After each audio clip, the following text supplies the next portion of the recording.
नमस्कार दोस्तों, गार्गी क्लासेस पर आपका स्वागत है। डेट आज की 20 मई 2022। देख लेते हैं इंडियन एक्सप्रेस के एडिटोरियल आइडिया पेज से इंपॉर्टेंट आर्टिकल्स जो अभी हम इस वीडियो में डिस्कस करेंगे। देखो, हमारे पास में 3 इश्यूज़ हैं, जिनमें पहला इशू तो रहेगा राजीव गांधी असैसिनेशन केस से रिलेटेड।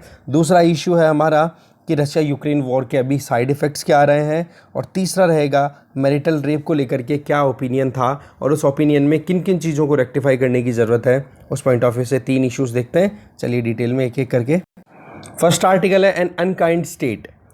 आर्टिकल को लिखा है के चंद्रू जी ने। देखो, इस आर्टिकल में हम जानेंगे कि राजीव गांधी असैसिनेशन केस में जो भी कन्विक्ट्स थे, अक्यूज थे, उनको कैसे ट्रीटमेंट मिला।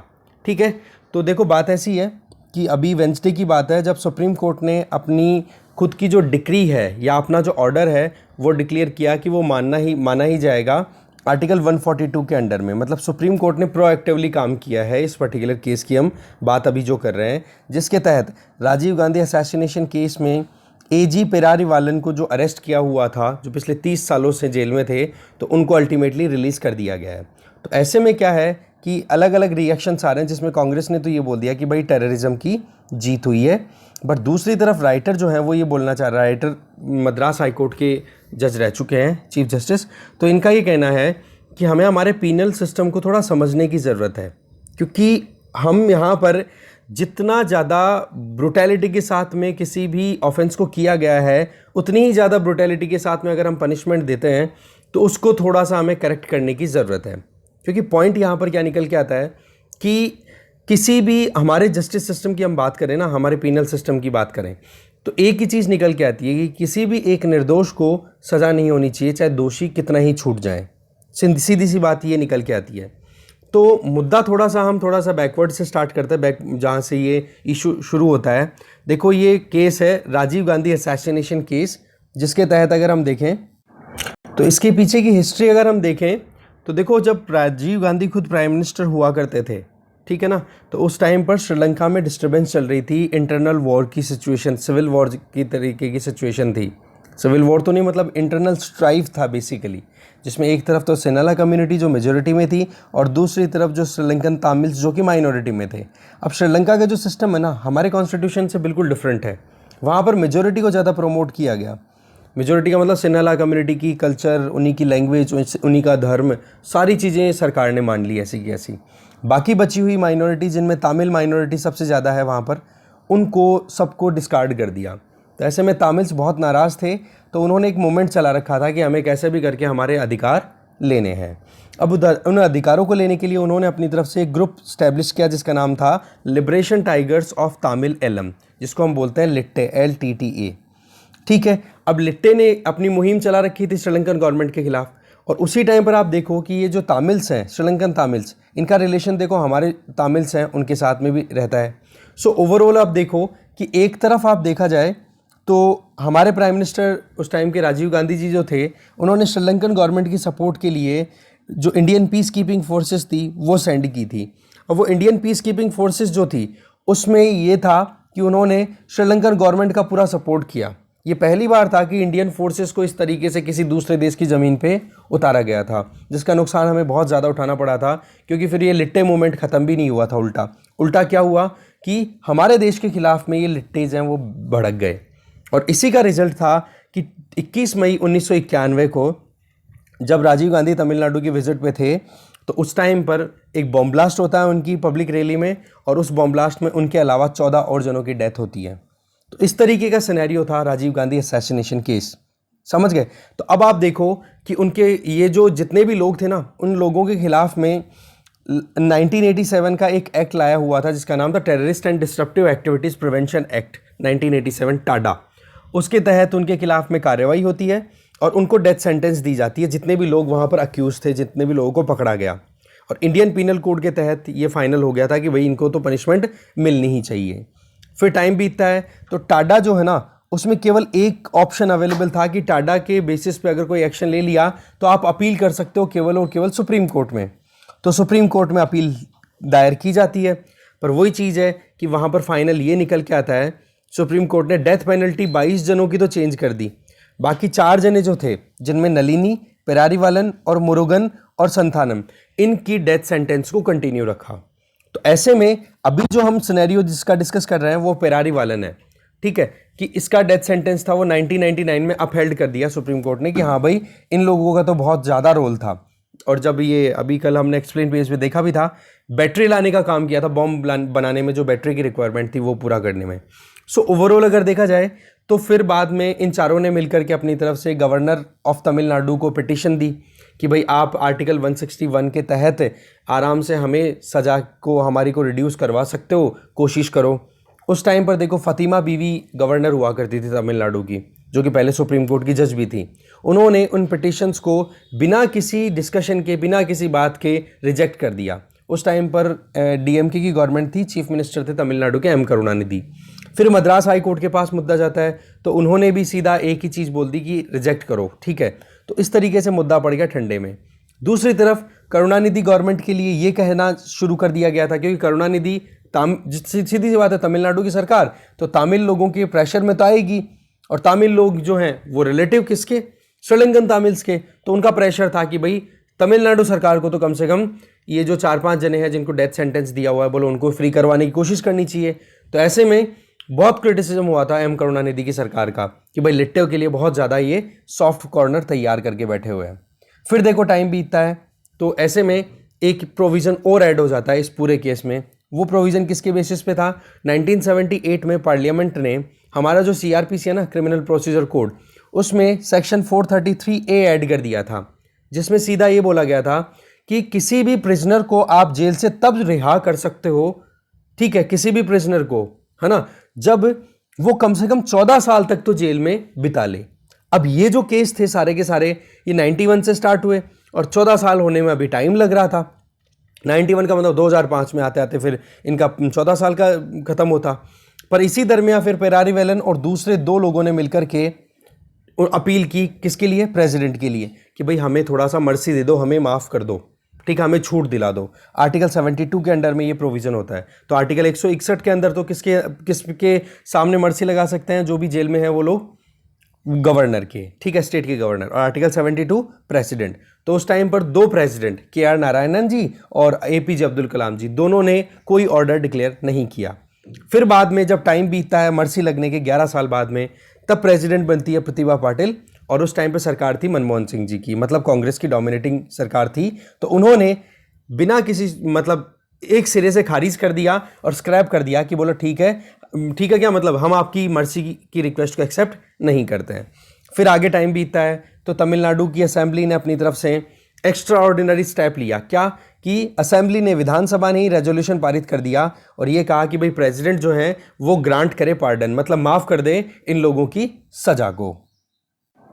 फिर उसके बाद में जो एग्जीक्यूटेड जो लोग थे, ठीक है, अब मतलब जिन लोगों का वो हो रहा था ना फाइनल कि हाँ जी डेथ सेंटेंस है, उनका एग्जीक्यूशन होने वाला था कि भाई अब तो सज़ा फांसी होने ही वाली है। इतने में वो पहुंच जाते हैं मद्रास हाई कोर्ट में। मद्रास हाई कोर्ट से मुद्दा पहुंच जाता है सुप्रीम कोर्ट में। सुप्रीम कोर्ट ने ये कह दिया कि भाई प्रेसिडेंट जो है वो एक्शन ले टाइम पर, ठीक है, पर वही चीज़ है, फिर टाइम बीत जाता है, कोई प्रॉब्लम सॉर्ट आउट नहीं होती है। फिर आगे देखो फरवरी 2014 की बात है, जब तमिलनाडु गवर्नमेंट ने एडवाइस किया गवर्नर को कि भाई 7 अक्यूज्ड हैं इन 26 में से टोटल, इनकी तो कम से कम सज़ा माफ़ करी जाए, ठीक है। फिर सुप्रीम कोर्ट में मुद्दा पहुंचता है। मुद्दा पहुंचने के बाद में सुप्रीम कोर्ट ने इनका जो डेथ सेंटेंस था उसको कम्यूट कर दिया, कम्यूट का मतलब रिड्यूस कर दिया, और लाइफ सेंटेंस में कन्वर्ट कर दिया, ठीक है। तो इस तरीके से क्या होता है, पेरारी वेलन थोड़े से सेफ जोन में आ जाते हैं। फिर आगे टाइम बीतता है, सेक्शन 432 के अंडर में अभी भी ये जेल में ही रहने वाले थे, जिसके अंदर ये था कि इन्होंने मर्डर के लिए कोशिश की थी, मर्डर इन्होंने एग्जीक्यूट किया, जिसके बेसिस पे इनको जेल होनी चाहिए। फिर आगे टाइम बीतता है, फिर नलिनी और बाकी बचे हुए जो लोग हैं वो अपनी तरफ से और कोशिशें करते हैं, हाईकोर्ट पहुंचते हैं, तो मुद्दा डिले पे डिले होता चला जाता है।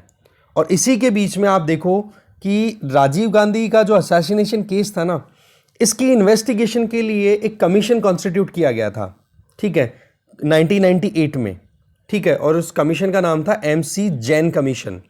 और उस MC जैन कमीशन ने ही अपनी रिकमेंडेशन के बेसिस पे CBI में एक मल्टी डिसिप्लिनरी मॉनिटरिंग एजेंसी जो है वो स्टैब्लिश की थी। ये कहा था इस कमीशन ने अपने रिकमेंडेशन में कि एक multi disciplinary monetary agency establish करनी चाहिए जो कि इस पूरे केस को अच्छे से स्टडी करे और उसकी रिपोर्ट सबमिट करे। अब यहां पर देखो, ये जो MDMA जो थी CBI के अंडर में जो काम कर रही थी, इसने जो रिकमेंडेशन दी ना, उन रिकमेंडेशन को और उस रिपोर्ट को पब्लिश होने में या फिर अवेलेबल होने में बहुत टाइम लग गया था। तो सुप्रीम कोर्ट ने जनवरी 2018 में इस MDMA को भी क्रिटिसाइज किया था कि आपने जो काम करना था वो इतना सही तरीके से नहीं किया जितना एक्यूरेटली होना चाहिए था। क्योंकि इस MDMA की रिपोर्ट में क्या बोला गया था कि भाई एक बार फिर से केसेस को ओपन किया जाए और देखा जाए कि किसको कितनी सजा मिलनी चाहिए। तो यहां पर आर्टिकल 20 क्लॉज 2 आ जाता है। क्या कहता है कॉन्स्टिट्यूशन का आर्टिकल 20 क्लॉज 2 कि किसी भी इंडिविजुअल को एक ऑफेंस के लिए एक बार सजा मिल गई तो दोबारा उसी ऑफेंस के लिए दूसरी सजा नहीं मिलेगी। तो बोले आप एक बार ऑलरेडी पनिशमेंट दे चुके हो, जिन लोगों को जेल में आपको रखना था वो लोग जेल काट रहे हैं पिछले 14-15 सालों से, तो उन लोगों को फिर से आप जेल में डालने की कोशिश कर रहे हो। तो बोले वो बात ठीक नहीं है। ठीक है, 14-15 भी क्या ज़्यादा साल हो गए, 2018 तक तो 20 साल के लगभग का टाइम हो गया। तो ऐसे में आप देखो 20 साल से भी ज़्यादा का, ऐसे में सुप्रीम कोर्ट ने जो MDMA का जो प्रोविजन था उसको भी एक साइड में कर दिया। फिर देखो तमिलनाडु असेंबली फिर से एक्टिवेट होती है 2018 में, अगेन वही रेजोल्यूशन पारित करना कि भाई कैबिनेट जो है वो गवर्नर को एडवाइस कर रहा है कि भाई कैसे भी करके 7 जो प्रिजनर्स हैं उनको रिप्राइव, इनको माफ़ कर दिया जाए। ठीक है, इस तरीके की सिचुएशन की वहाँ पर डिमांड होने लग गई। फिर बात आ जाती है कि गवर्नर ने क्या एक्शन लिया, इसका जवाब है नहीं। आर्टिकल 161 जो है उसके अंदर सीधा ये होता है कि जो कैबिनेट है, स्टेट कैबिनेट, वो अगर अपनी काउंसिल ऑफ मिनिस्टर, कैबिनेट नहीं, council of minister of state government, वो अगर गवर्नर को एडवाइस करे कि हाँ जी आप इस तरीके से इन पर्टिकुलर इंडिविजुअल्स को पार्डन करो, इनकी गलती है वो माफ़ करो या फिर इनकी सज़ा है वो रिड्यूस करो, तो उस चीज़ को लेकर के गवर्नर ने कोई एक्शन लिया ही नहीं। ठीक है, गवर्नर ने ये कह दिया कि प्रेसिडेंट से एक बार कंसल्ट करना पड़ेगा, पर कंसल्टेशन भी टाइम पे नहीं हो पाई। टाइम बीत गया 2.5 साल का, तब जाकर के सुप्रीम कोर्ट के पास में मुद्दा फिर से पहुंचता है। सुप्रीम कोर्ट अब आर्टिकल 142 का यूज़ करता है और सीधा कहता है कि ये कोई सही तरीका नहीं है कि आपके सामने इतनी रिक्वेस्ट, इतने रेजोल्यूशन आए हुए हैं और इतना टाइम ऑलरेडी बीत चुका है, तो उस केस में अब पनिशमेंट को कंटिन्यू करना ठीक बात नहीं है। तो यहाँ पर राइटर क्या बोल रहे हैं कि हमारा जो पीनल सिस्टम है ना, इसमें किसी भी बार्बरिक क्राइम के लिए बार्बरिक पेनल्टी की बात नहीं करता है। हम यहाँ पर हमारा जो क्रिमिनल जस्टिस सिस्टम है उसमें हम सीधी सी बात करते हैं रिफॉर्मेशन की, कि एक पर्सनालिटी, एक इंडिविजुअल ने कोई क्राइम किया तो उसके पीछे का कारण क्या था, उस क्राइम को अंडरस्टैंड किया जाए उसमें, और उसने जो क्राइम किए थे वो उम्र क्या थी। अगर उम्र बालिग थी तो उसको सजा दे दो, नाबालिग थी तो उसको रिफॉर्मेशन के लिए आप लेकर के जाओ, चेंजेस लाने के लिए। और क्रिमिनल जस्टिस सिस्टम के 3 पार्ट होते हैं, आपको मैंने बताया हुआ है, एक तो होती है जुडिशरी, एक पुलिस और एक जेल। तो बोले ये सारे काम टाइम टू टाइम हो रहे हैं, और इनमें हम पर्टिकुलर केस अभी देखें पेरारी वेलन की, तो वो इंडिविजुअल इतने सालों से जेल में है, तो अब कम से कम उसको थोड़ा सा रिलैक्स मिलनी चाहिए। तो राइटर जो है वो इसी चीज़ को फेवर कर रहे हैं, जबकि दूसरी तरफ अलग अलग जगहों पर अलग अलग जो पार्टीज हैं उनके मिक्स रिएक्शंस आ रहे हैं। तो ऐसे में सुप्रीम कोर्ट ने साफ साफ ये कह दिया कि आर्टिकल 161 के अंडर में जो कुछ भी स्टेट काउंसिल के द्वारा, काउंसिल ऑफ मिनिस्टर्स जो कि स्टेट गवर्नमेंट के लिए काम कर रही है, उनकी एड एंड एडवाइस आर्टिकल 161 के अंडर में गवर्नर पे बाइंडिंग है, उसको बिल्कुल भी इग्नोर नहीं किया जा सकता। तो इस तरीके से सुप्रीम कोर्ट ने आर्टिकल 142 यूज़ किया और पेरारी वालन को तो देखो रिलीज़ कर दिया। अब राइटर बोल रहे हैं कि जिन 7 लोगों को रिलीज़ करने के लिए तमिलनाडु असेंबली ने रेजोल्यूशन पारित किया था, उनमें से बचे हुए 6 जनों के लिए अब क्या होता है एक्शन, आगे टाइम बताएगा।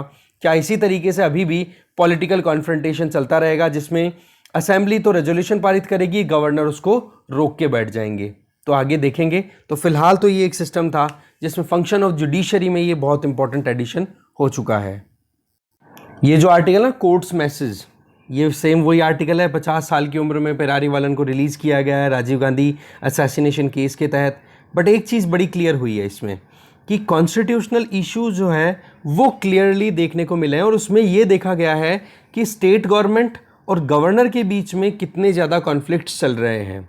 ठीक है, क्योंकि स्टेट गवर्नमेंट ने तो अपनी तरफ से सजेशन दे ही दिए थे ना, ठीक है, गवर्नर को कि भाई रिलीज इनको माफ़ कर दो, पर 2.5 साल तक कोई एक्शन नहीं लिया गया और पहले भी नहीं लिया गया था।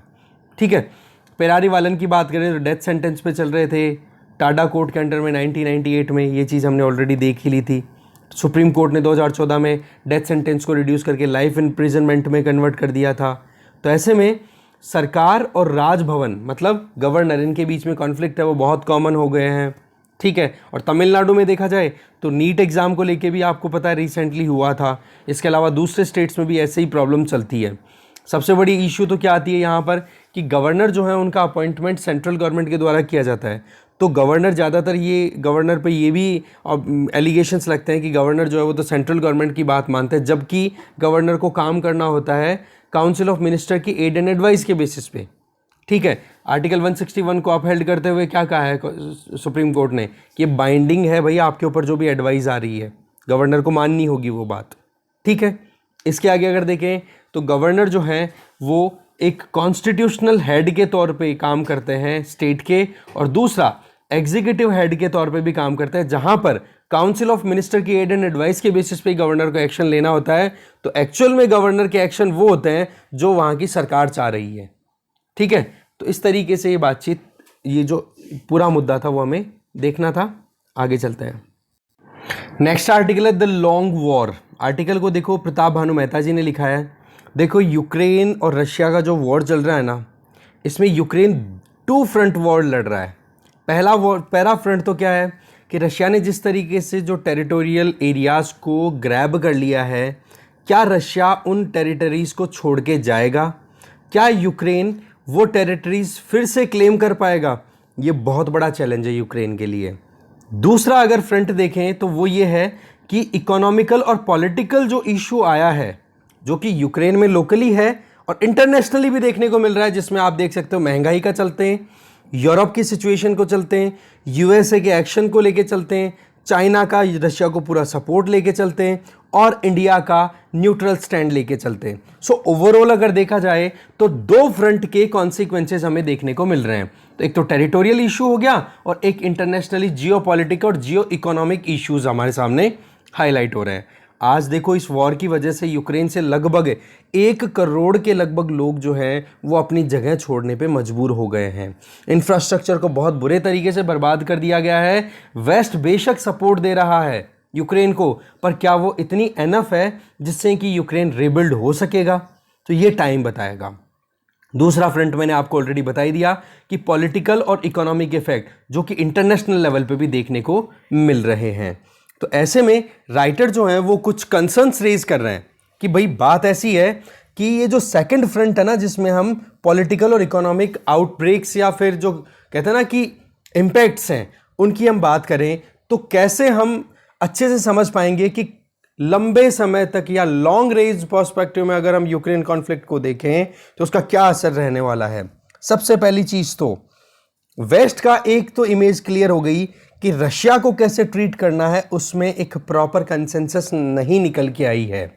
कहने का मतलब कि पुतिन को क्रिटिसाइज करना है, पुतिन को साइडलाइन करना है, उसमें सक्सेस नहीं हो पाया है वेस्ट। क्यों? क्योंकि चाइना ने बिल्कुल पुतिन का सपोर्ट किया है, इंडिया ने न्यूट्रल स्टैंड ले लिया। बोला रशिया को आइसोलेट करने में जितनी भी ताकत लगानी थी ना वेस्ट को, उतनी पूरी ताकत लगाई, बट उसके बावजूद भी रशिया आइसोलेट नहीं हो पाया। तो एक तो बोला ये आउटकम आपको समझना होगा। इससे क्या है कि आज के टाइम पे वेस्ट खुद आइसोलेटेड फील कर रहा है। कारण क्या है इसके पीछे? पॉपुलेशन तो चलो ठीक है जितनी भी है, बट आज जो रेलेवेंस है उस रेलेवेंस में रशिया तो चलो अपनी रेलेवेंस बना रहा है डिसरप्टर के तौर पे, या यूं मान लो कि कैसे भी करके जो भी रिफॉर्म्स लेके आने हैं वर्ल्ड इकोनॉमी में उसको लेकर के रशिया ने जो करना था कर दिया, तो हाईलाइटेड है।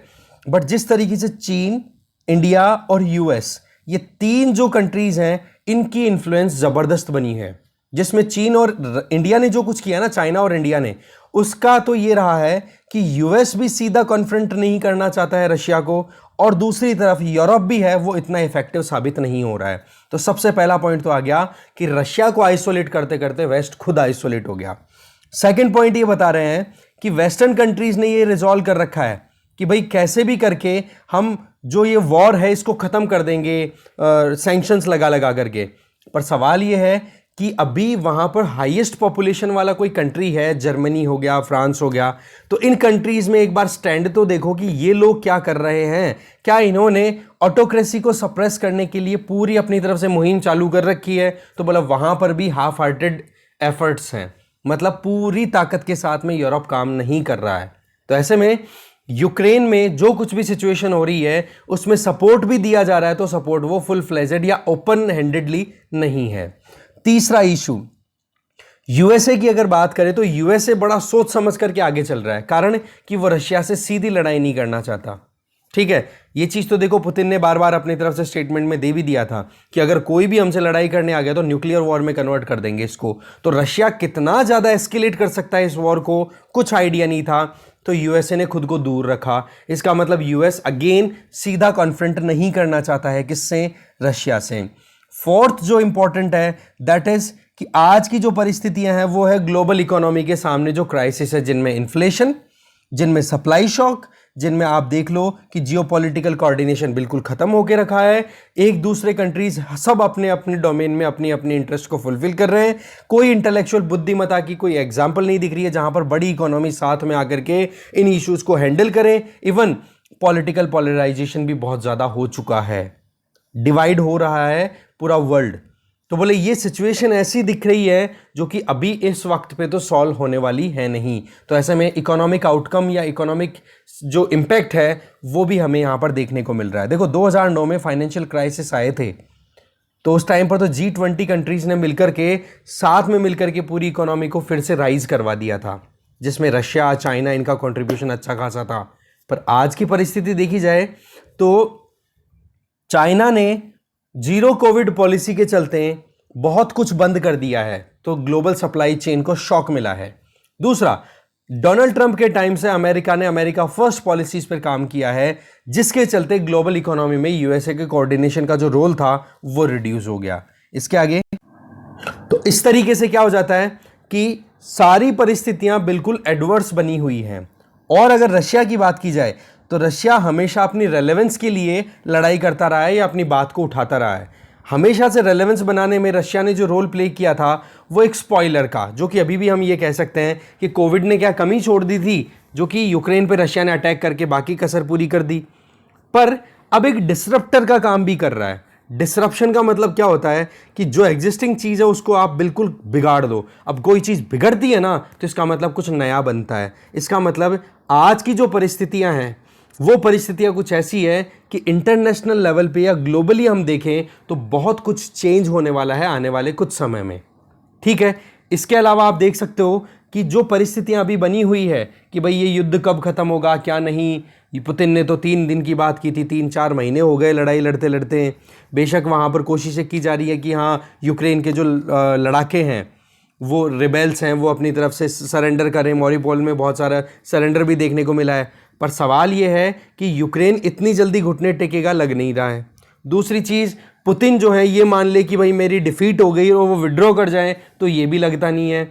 जो बाइडन के जो कदम है कि भाई वो अभी एशिया की विजिट पे आया, चाहे वो साउथ कोरिया की बात करो, जापान की बात करो, क्वाड की वो मीटिंग करेंगे उसकी बात कर लो, या फिर साउथ ईस्ट एशियन कंट्रीज़ के जो लीडर्स हैं उनका अमेरिका में जाने की बात कर लो, तो बोलो ग्लोबल डिप्लोमेसी में यूएसए के इस तरीके के कदम हैं कि केवल और केवल राजी करके रखना, पैसिफाई करके रखना है। इकोनॉमिक रिसोर्सेज पे अपनी कोई वो कमिटमेंट शो नहीं कर रहा है कि हाँ जी हम इतने रुपए आपको, इतने डॉलर्स हम आपको सप्लाई दे देंगे। तो बात ऐसी है कि अभी पुतिन का ये जो युद्ध है इसका एंड गेम क्या निकल के आएगा किसी को कुछ नहीं पता है।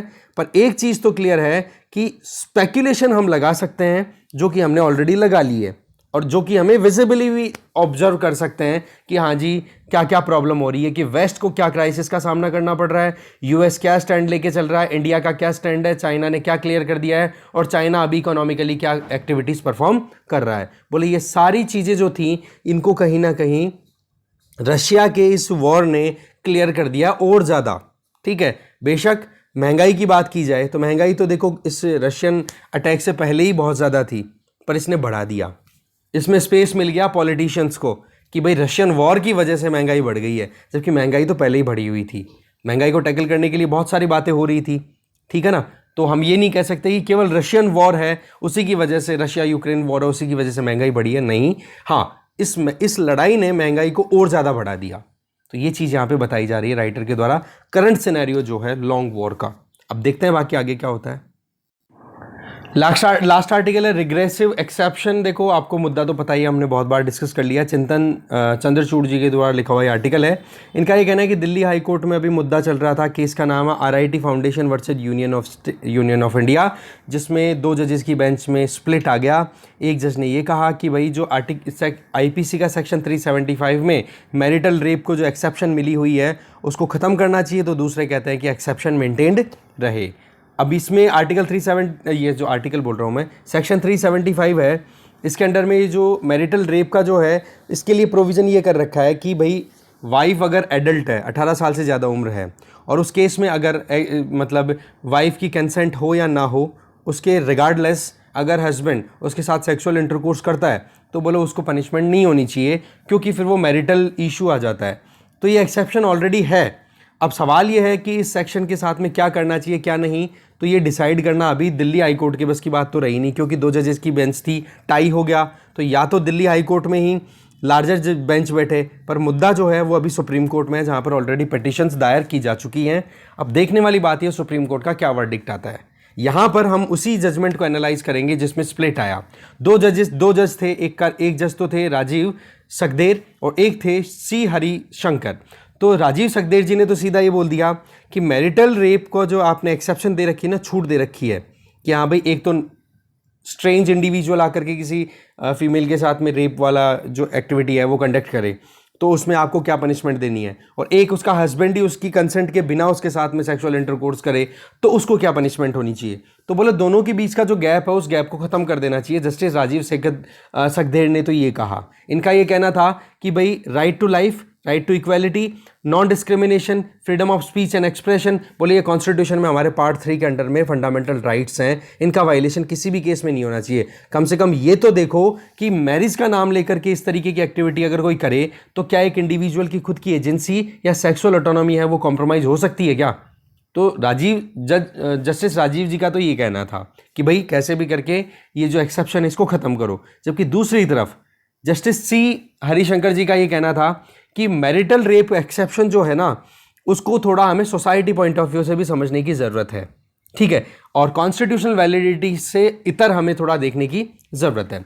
तो इनका फर्स्ट ओपिनियन क्या था हरिशंकर जी का कि देखो जी, कि आप अगर किसी की कंसेंट लो या कंसेंट ना लो, शादी हो रखी है तो उस केस में अगर सेक्सुअल इंटरकोर्स हो जाता है तो उस केस में आप उसको रेप की डेफिनेशन में नहीं डाल सकते, और जब रेप की डेफिनेशन में नहीं है तो सेक्शन 375 ऑफ IPC उसके अंडर में एक्सेप्शन जो है वो इसी बेसिस पे दी हुई है कि रेप और हस्बैंड वाइफ का जो रिलेशन है उसको बहुत ज़्यादा आप एक जैसे नहीं देख सकते। तो राइटर ये बोल रहे हैं कि भाई इसमें तो एक तरीके से हमें थोड़ा सा देखने की जो नॉन कंसेंसुअल सेक्स है, ठीक है, उसकी डेफिनेशन हमें थोड़ा क्लियर करने की ज़रूरत है। इसका मतलब ये हो गया कि जो आपने एक्सेप्शन दे रखा है उस एक्सेप्शन को करेक्ट करो। दूसरा पॉइंट ये बोलना चाह रहे हैं राइटर कि जस्टिस शंकर जी का ये ओपिनियन था कि मैरिज जो है वो हमारे लिए बहुत इंपॉर्टेंट है, हमें मैरिटल इंस्टीट्यूशन को कैसे भी प्रिजर्व करके रखना है, और सोसाइटी के लिए हमारी सोसाइटी उसके लिए एक बेड रॉक है, इंपॉर्टेंट फाउंडेशन है, और मैरिटल इंस्टीट्यूशन जो है वो ख़त्म हो जाएगा अगर इस तरीके से मैरिटल रेप को आपने एक्सेप्शन में नहीं रखा और उसके लिए आपने सजा के प्रोविज़न कर दिए हैं तो कर दोगे तो इसके लिए फिर बाद में राइटर ये बोलना चाह रहे हैं कि फिर इसका मतलब तो ये हो गया कि मैरिज इंस्टीट्यूशन को बचाने के चलते एक इंडिविजुअल को जो ऑटोनॉमी मिलनी चाहिए वो नहीं मिलेगी, ठीक है। तीसरा जो इशू यहाँ पर हाईलाइट कर रहे हैं जस्टिस हरिशंकर जी का वो ये कि इन्होंने ये कहा कि मैरिटल रेप को चैलेंज करने की आप बात करो तो बोला हज़ारों केसेस इतने होते हैं, उनमें से शायद ही कोई वुमन अपने हस्बैंड के खिलाफ में केस करने के लिए पहुंचेगी, ठीक है। तो बोले इस तरीके से एक वुमन अपने हस्बैंड को कैसे कटघरे में, कोर्ट के कटघरे में खड़ा करेगी, वो देखने वाली बात है।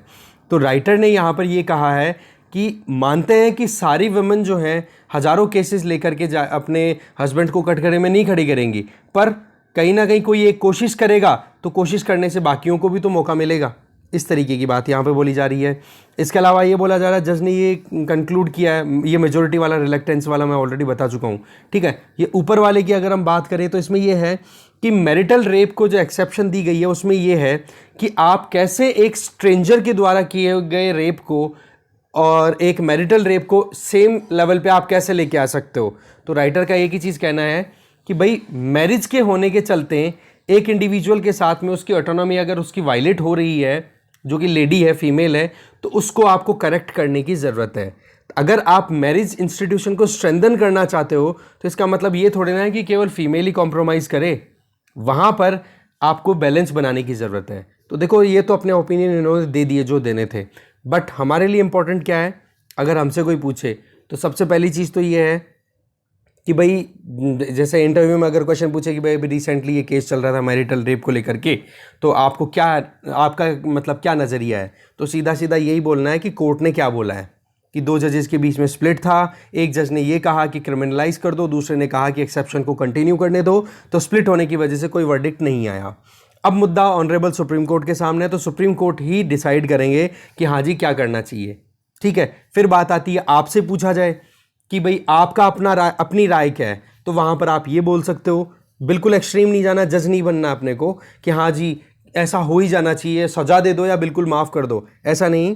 कि देखो ये मुद्दा वैसे तो जुडिशरी में है, पर मेरे हिसाब से अगर देखा जाए तो एक इंडिविजुअल को जो कॉन्स्टिट्यूशनल राइट्स मिले हुए हैं उनका ध्यान रखते हुए हमारी सोसाइटी का जो मेन थ्रेड है वो कंटिन्यू बना रहे। तो इसके बीच में जो भी एक अच्छे तरीके से हम सोशल मूवमेंट्स शुरू कर सकते हैं, जिससे कि जो भी मेल्स हैं फीमेल्स हैं उनको अवेयर किया जाए कि भाई आप इस तरीके से, आप एक डेमोक्रेटिक कंट्री में रह रहे हो जहाँ पर केवल पेट्रियार्की के बेसिस पे काम नहीं चल सकता, women vulnerable section of society है उनका एम्पावरमेंट होना चाहिए। इस तरीके की बातें आपको केवल बोल देनी है, समझ गए। यहाँ पर आपको जजमेंटल नहीं होना है कि ये होना चाहिए, नहीं, आपके हिसाब से क्या होना चाहिए, ठीक है। फिर उसमें केस टू केस वेरी करता है कि क्या सिचुएशन बन के आ रही है। जैसे कर्नाटका हाई कोर्ट में वो केस मैंने बताया था आपको, इसी न्यूज़पेपर का डिस्कस जब हमने किया था कि अपनी वाइफ के साथ में जो मैरिटल रेप है वो तो चल ही रहा है, बाकी अपनी बेटी के साथ में भी उस बंदे ने बहुत हीनियस क्राइम किया था।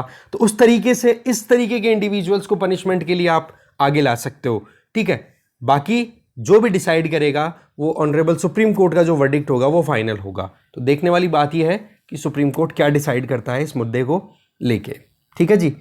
इन्हीं चीज़ों को देखना था हमें, तो एक बैलेंस बनाने की ज़रूरत है ओवरऑल अगर देखा जाए तो, क्योंकि सिचुएशन बहुत सारी होती हैं। क्योंकि डॉवरी वाले केस में भी कई बार ऐसे इश्यूज आए थे कि जब हस्बैंड को और हस्बैंड की फैमिलीज़ को गलत तरीके से मतलब ले जा करके कोर्ट में खड़ा कर दिया गया था, ठीक है। हर जगह पे हस्बैंड ही थोड़े ना गलत होता है, ठीक है, दोनों में से कोई भी गलत हो सकता है। तो वो सिचुएशन भी हमें थोड़ी समझने की ज़रूरत है। तो यही चीज़ें बताई जा रही हैं, ठीक है। और बाकी देख लेना, मैं न्यूज़पेपर शेयर कर ही दूंगा, रात तक कर दूंगा वैसे, ठीक है। Thank you very much.